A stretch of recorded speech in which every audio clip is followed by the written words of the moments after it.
Topic po natin para sa mga umiinom ng amlodipine para sa high blood pressure.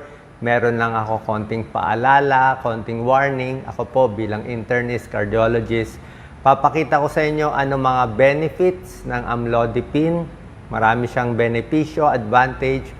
Pero meron din tayong dapat ingatan o yung quote-unquote mga hindi dapat ginagawa pag umiinom tayo ng amlodipine para maganda epekto sa atin. Unang-una, bigay ko muna yung advantage. Okay? Alam naman natin sa high blood pressure, ang normal blood pressure, 120/80, di ba? Sabi ko, pag lumampas ng 140/90, high blood na yon. Actually, sa ibang tao, mga 130/90, sumasakit na ulo. Medyo high blood na nga yun kung yun ang pakiramdam nyo. Pero kung lampas na ng 140/90, may sintomas na, kahit walang sintomas, high blood pressure na tawag. Isa sa pinakamagandang gamot para sa akin, favorite ko to, isa sa pinakamabisang gamot sa high blood, amlodipine. Yan ang binibigay ng mga cardiologists. Pang mayaman, pang mahirap. Amlodipine is a generic yan Generic yung amlodipine. Maraming brands yan. Sa daang-daang gamot sa high blood, amlodipine, isa sa favorite ko, pinakamalakas. Okay, ano advantage niya? Number one, napakalakas na gamot ang amlodipine. Ibig sabihin, kahit blood pressure mo 200/100, usually kakayanin pa niya. Malakas siya Ang epekto ng amlodipine, binubuka niya yung mga artery natin. Yung artery sa mga ugat, dito, pati sa puso, pati sa katawan. Kaya dahil binubuka niya, lumuluwag yung mga artery natin. Kaya pag bomba ng puso, mas maluwag, mas relax. Kumbaga sa daanan sa highway, pinaluwag niya yung highway. Parang Commonwealth, imbis na 4 na lane, 6 na lane, 7 lane, so maluwag, bumababa blood pressure. So napakalakas, napakabisa ng amlodipine, mura. Mura amlodipine, may generic Diba? Generic o branded? Short answer, kung may pera kayo, mayaman kayo, gusto nyo branded, okay. Walang pera, pwede na generic. Effective na rin yan. Isa pang napakagandang advantage ng amlodipine, napakatagal ng epekto. Ang epekto ng amlodipine is 24 hours. Okay? Bihira ang gamot na ang epekto ay 24 hours. Usually, ang mga gamot, epekto mga 12 hours lang, 10 hours, mga captopril, 10 hours, losartan, 12 hours. Ibig sabihin, ininom mo sa umaga, sa gabi, wala ka ng protection. Itong amlodipine, 24 hours, lampas pa. Okay? Tapos pag inom mo, mafe-feel mo yung pinaka-epekto niya mga 6 to 12 hours after the dose. Now, dami niyang advantage, di ba? Isa pang advantage, walang problema sa kidneys. Hindi apektado ang kidneys. Okay, kahit may konting kidney damage, maganda amlodipine. Another positive dito, walang problema sa sex, sa kalalakihan. Mga lalaki takot uminom ng gamot sa high blood, di ba? Takot ang mga lalaki sa metoprolol. Kasi sabi, metoprolol daw nakakahina sa pagtatalik ng lalaki. Actually, hindi naman dapat. Pero counted yun sa side effect ng metoprolol. Pwede humina ang ang erection, so baka maging impotent. Pero normally, hindi naman dapat. Pero itong amlodipine, walang problema sa sex, sa lalaki. Okay? Wala rin problema amlodipine sa sedation. Hindi ka sedated, hindi ka bangag. May ibang mga gamot nakaka-sedate Sedate is parang nakagamot ka. May ibang gamot yun ang epekto. Okay? Tapos, isa pa maganda sa amlodipine, luma na itong gamot. Ibig sabihin, luma, 30 years, 40 years. Ibig sabihin, alam na natin, kilala na natin side effect niya. Mamaya, ikukwento ko sa inyo lahat ng side effect ng amlodipine. Kasi hindi naman siya talaga para sa lahat ng tao. Siguro sa 98% ng tao, okay, amlodipine. Pero sa 2%, 3%, baka hindi babagay. Kukwento ko mamaya. At lastly, pinakamagandang epekto ng amlodipine, mas malakas siya kaysa sa mga sartan. mas malakas ang amlodipine sa losartan, valsartan, irbesartan. Pag pinaglaban, yung naka-amlodipine controlled ang blood pressure. So, mas hindi ma-stroke, mas hindi ma-heart attack. Paano malakas mabisa. Okay? Ito naman yung babantayan natin. Ito yung mga quote-unquote, hindi dapat o medyo bawal gawin. Okay? Number 1, pag nakainom ka ng gamot sa high blood, actually kahit anong high blood na gamot, bawal itigil agad. Okay? Hindi pwede itigil agad. Bakit? Pag tinigil mo kasi agad, baka biglang tumaas yung blood pressure mo. Hindi ka protected. For some reason, naisipan mo lang na umiinom ka, maintenance. Tinigil mo, baka in 1 week, 2 weeks, ma-high blood ka na, ma-stroke tayo. Okay? Kung ititigil, dapat dahan-dahan tinitigil. May ibang gamot sa high blood, kailangan unti-unti tinatanggal. Yung mga metoprolol, beta blocker, unti-unti. Kasi yung mga metoprolol, dagdag ko na rin tips. Pag tinigil mo bigla, imbis na bumagal heart rate mo, biglang bibilis. May rebound. May rebound yun. Parang sa boyfriend, may rebound, di ba? Pag iniwan ng boyfriend, mas nagwawala, di ba? Gusto mo mag-rebound Ganon din sa gamot. Pag binigla mo, unti-unti. Parang mga steroids, bawal bigla tanggal. So, sa high blood, bawal din bigla tanggal. Unless low blood ka. Unless nasobrahan na low blood, ay pwede mo tigil. Okay, papaalam sa doktor. Number 2, bawal gawin. Actually, hindi naman bawal to. Pinag-iingatan kung meron kayong liver problem.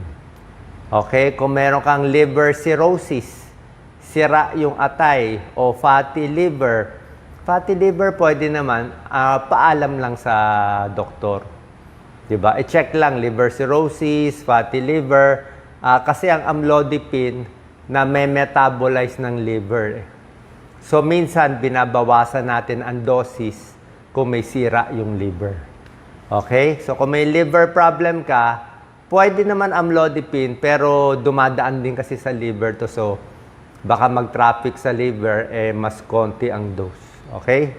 So, kidney problem, no problem. Okay. Pero liver problem, konting bawas ng dose paalam. Number 3, lagi to tinuturo tungkol sa grapefruit or suha. Grapefruit kasi sa Amerika to, sa atin, suha. Suha, kapatid to ng grapefruit May ilang pag-aaral, ang suha na kapatid ng grapefruit, pwede mag-interact sa maraming gamot. Pwede itaas ang dose ng ibang gamot. Okay? Kaya sinasabi, pagkakain ng suha, umiinom ng gamot, huwag masyado marami. Siguro, 3 piraso, huwag naman isang buong suha. Pero may epekto ba yung suha? Actually, sa lahat ng gamot Lahat ng gamot sa high blood, sa depression, may epekto ang suha. Sa amlodipine, dapat naman wala Pero, ingat na rin. Huwag din sobra sa suha. Number 4, dapat ingatan pag uminom ng amlodipine, alak. Okay, alak talaga, yung mga manginginom. Actually, hindi lang amlodipine. Halos lahat ng gamot sa high blood, hindi pwede uminom ng alak. Lalo na yung mga naka-antidepressant. Yung mga naka-antidepressant, bawal na bawal ang alak. Kasi yung dose mo ng antidepressant, biglang tataas, baka ma-overdose ka. Okay, baka uminom ka ng alak, tapos uminom ka ng amlodipine, baka biglang lumakas yung amlodipine, matumba ka, mahilo ka, bumagsak bigla blood pressure mo. Kasi alak, hindi rin maganda ang epekto. Okay? So, alak, kung iinom ka man, konti-konti lang. Huwag mo sosobrahan, lalo na naka-amlodipine ka na. Number 5, dapat ingatan yung pagdagdag ng ibang gamot sa high blood. Minsan kasi, maraming kababayan natin naka-maintain na sa amlodipine, gusto pa magsubok-subok. Kasi sinabi ng kababayan niya, kapitbahay niya, uminom nitong dagdag gamot. Kakadagdag mo, sinabi ko nga sa inyo, malakas na tong amlodipine. Pag nadagdagan mo, baka ma-low blood ka naman. Diba? Ayaw natin low blood, baka mahilo ka. Number 6, dahil nga malakas yung amlodipine, usually, pag iinom kayo ng amlodipine, first 3 days, mas nag-iingat ako Kaya rin nireseta ko sa pasyente, usually mababa lang binibigay ko. First 3 days kasi, baga sa ano, hindi pa sanay yung katawan mo, first 3 days, pwede ka mag-headache, pwede ka mag-palpitation, pwede hindi pa adjusted yung katawan, o baka biglang bumagsak yung blood pressure, merong ganon, yung first dose, pag inom, ay biglang bumababa. So, parang swabe lang ang pasok sa katawan. Pag nasanay ka na, 1 week ka na umiinom ng amlodipine, pwede na tuloy-tuloy yan. Usually nga, pag high blood, pang matagalan ang inom nito. So, having said that, number 6, iwas sa sobrang exercise. Sobrang pagod, sobrang exercise, lalo na kung bago pa yung gamot nyo o nagda-drive ng truck o heavy machinery, diba? Na may bagong gamot ka, hinay-hinay lang, easy-easy. Baka biglang mahilo sa pagtayo. Number 7, pag umiinom ng amlodipine or ibang gamot sa high blood, ingat din sa herbal supplement. Okay? Hindi ko sinasabi, wag uminom ng supplement ninyo. Kung maraming klase, libo-libo din yung supplement. Pero syempre, itong mga supplement, parang gamot din siya. Kahit galing sa halaman, maraming gamot sa medisina, halaman naman ng pinag-umpisahan, parang yung digoxin, lanoxin, ano yan eh. Halaman yan, plant yan eh. So, kung umiinom ka ng herbal supplement, baka nakakalabnaw ng dugo, baka nakakababa ng blood pressure, tanong nyo muna sa doktor nyo. Baka mag-interact. Marami kasing interaction ang gamot sa high blood at ibang gamot. Okay? Ingat. Number 8, ito, pinaka-importante. Buntis. Okay? Bawal uminom pag buntis. Okay? May gamot sa high blood na bawal sa buntis. Ano yung pinakabawal sa buntis? Pinakabawal yung losartan. Lahat ng sartan, valsartan, irbesartan, bawal sa buntis. Kaya pag ito maintenance mo, may bala ka magbuntis, dapat palitan mo yung gamot mo sa high blood. Kasi itong mga gamot, pwede magka-diferensya yung baby. Pwedeng magkaroon ng defect yung baby. Kahit yung mga pril, bawal din. Enalapril, captopril, lisinopril, hindi rin pwede sa buntis. Masama sa buntis. May pag-aaral, masama sa baby. Pagdating sa amlodipine, ganito, walang pag-aaral. Walang pag-aaral. Classification niya, class C. Pero sa animal studies, sa mga hayop, pinag-aralan yung amlodipine, hindi maganda epekto sa baby. Parang nakakaliit ng baby. Medyo baka mas makunan, baka mas maliit. Hindi ganun kasama yung amlodipine sa buntis, pero medyo masama base sa animal studies. Human studies, hindi natin alam. So, kung magbubuntis, naka-amlodipine, paalam nyo sa OB mo, papalitan niya. Ano ang gamot na pinaka-safe sa buntis? Makinig kayo lahat. Very important to. Hindi lang buntis, yung balak magbuntis. Hindi mo na malalaman, kailan ka mabubuntis eh. High blood ka, bata pa, gusto mo magbuntis. Ang pinaka-safe sa'yo, methyl dopa, Aldomet. Methyl dopa ang number 1, pinaka-safe. Another, pwede yung nifedipine. Actually, kapatid siya ng amlodipine, pero may pag-aaral eh. Nifedipine, pwede rin sa buntis. Methyl dopa, pwede sa buntis. Meron pa isa, labetalol, pero medyo hindi available to. So, basically, methyl dopa, nifedipine. Kung buntis. Tsaka kung breastfeeding, hindi rin pwede. Breastfeeding, hindi rin pwedeng losartan, kahit itong amlodipine. Baka maka-apekto rin sa baby. So, yan kung may balak magbuntis, iwas din or tingnan mo muna kung buntis ka. Kung buntis na, hindi na po pwede. Palitan na iba. Number 9, ito naman, medyo rare na sakit naman to, aortic stenosis. Ito, sa mga may edad, tumitigas yung aorta, yung isang valvula, bumababa yung sirit. Kung may ganitong sakit, bawal din yung mga amlodipine. Pero rare naman to. And number 10 na bawal mag-overdose. Maraming kababayan natin, ano ang dose ng amlodipine? 2.5 milligrams, mababa, hanggang 10 milligrams. Yan ang dose. Ah, ang nabibili sa atin, 5 milligram tablet. Kaya reseta ko kalahati. Half ng 5 milligram, 2.5. 2.5, malakas-lakas na yan. Bababa na blood pressure mo mga 5 points. So, pag 5 milligrams ang gamot mo, bababa blood pressure mo siguro mga 10 o 15 points. Pag 10 milligrams, bababa blood pressure mo baka 30, 40 points. Kaya niya ibaba. So, ang maximum dose ng amlodipine is only 10 milligrams amlodipine. Marami ako naririnig, nagse-self-medicate, mataas pa yung blood pressure, kulang ang 10, ginawang 15, marami ginagawang 15, bawal po. Ulitin ko, bawal lumampas sa 10 milligrams, overdose yun.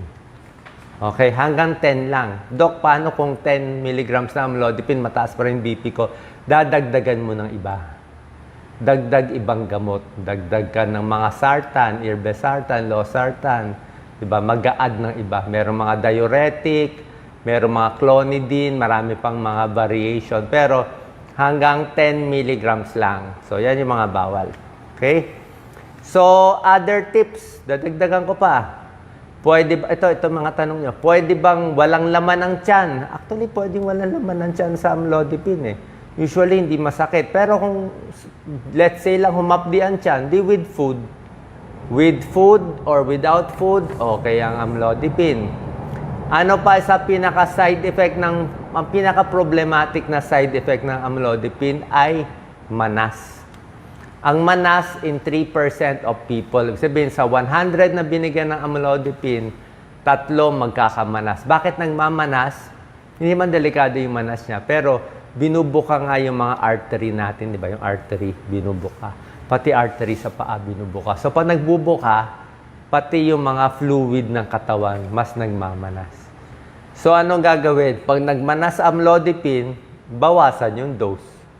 Baka, kung 10 milligrams nagmanas, gawing 5. Kung 5 nagmanas, na gawing 2.5. Kung nagmamanas pa rin, palitan na yung gamot. Iba na lang. O, hindi po pwede sa'yo. Okay? So, manas is a possible side effect. 3%. Other side effect, yung iba, pag bago pa headache, namumula mukha kasi nabubuka yung mga artery, namumula. Yung iba, may palpitation. Okay? Liver problem, merong konti pero mababa ang ano eh. Sa 5,000 people, parang isa. 5,000 people, pwedeng isa, medyo tumaas yung SGPT, SGOT. Pero medyo rare din yon. Okay? Medyo rare, medyo bihirang-bihira. Wala namang gamot talagang perfect eh. Pero ito kasi, maganda epekto eh. Pag ininom mo to, yun na nga, less heart attack naman, less stroke. Diba? Mas mahaba buhay. Pag uminom ng gamot sa high blood, actually, sabi ko sa inyo, plus 9 years eh, sa life expectancy. Kung ang buhay mo dapat 80, na-maintain mo yung blood pressure mo, baka maging 89 ka. Ganun ka ganda. Kaya nga mahaba buhay ng mga taga-Japan, taga-Amerika, libre itong mga gamot sa kanila. Basically, yung gamot na maintain nila. Itong mga side effect lang naman, sabi ko lang, kung sakali matsambahan, nakasali kayo dun sa 1% ng allergy, o halos wala naman nag-allergy, kung natsambahan kayo may allergy, di iwas. Diba? Effectiveness, up to 24 hours. Drug interaction sa mga pain reliever. Medyo, pag nagpe-pain reliever ka, konting bawas, di ba? Hindi ko naman nire-recommend pain reliever. Pero may interaction din siya sa amlodipine. Okay? Baka humina yung amlodipine mo. Tsaka lastly, Viagra. Yung gumagamit ng sildenafil, Viagra, pampalakas sa sex. Yung mga lalaki, kung naka-amlodipine, kung may gamot ka sa puso, magbibiagra, medyo delikado. Baka may mangyari sa'yo. Paalam nyo muna sa doktor mo. So, yun lang po. Sana pa nakatulong ng tips natin. So, basically, maganda talaga amlodipine. Alamin lang natin itong mga konting side effects. 5 milligrams is okay. 10 milligrams, medyo malakas na. Pag kulang pa sa 5, pwede nyo palitan. Question. Doc, yung gamot ko ay doble, combined. Inibigay sa akin ng doktor ko, combine na eh. Amlodipine with valsartan, combine. Wala namang problema, combined. Di ba? Kung mayaman ka, marami kang pera, wala namang problema. Di ba? Kasi ang amlodipine generic, baka 5 piso lang. Ang losartan generic, baka 7 piso lang. So, 12 pesos lang yon. Kung gusto mo combined, baka umabot ka ng 40 pesos. Diba? Kung may pera, walang problema doon. Diba? It's just money issue. Pero kung gusto niya mas mura, okay ba ang generic? Okay na rin. Mas mahina ba epekto? Wala naman tayong totally pag-aaral. Pero sa nakikita ko sa mga charity patient, okay naman eh. I mean, kung wala kang pera, kulang sa budget, okay na yung generic. Inumin mo ng pangmatagalan. Generic na amlodipine, araw-araw iniinom, mas panalo ka. Kaysa magyayabang tayo, na bibili tayo mamahaling amlodipine with combination, 50 pesos, o mayabang ka, ito gamot mo, hindi mo naman iniinom araw-araw, mahal. Inumin mo lang 2 times a week, walang epekto yun. 2 times a week ng branded na social na gamot, mahina epekto. Doon na lang tayo sa generic. At least na araw-araw mo, mas okay pa rin yan para mas safe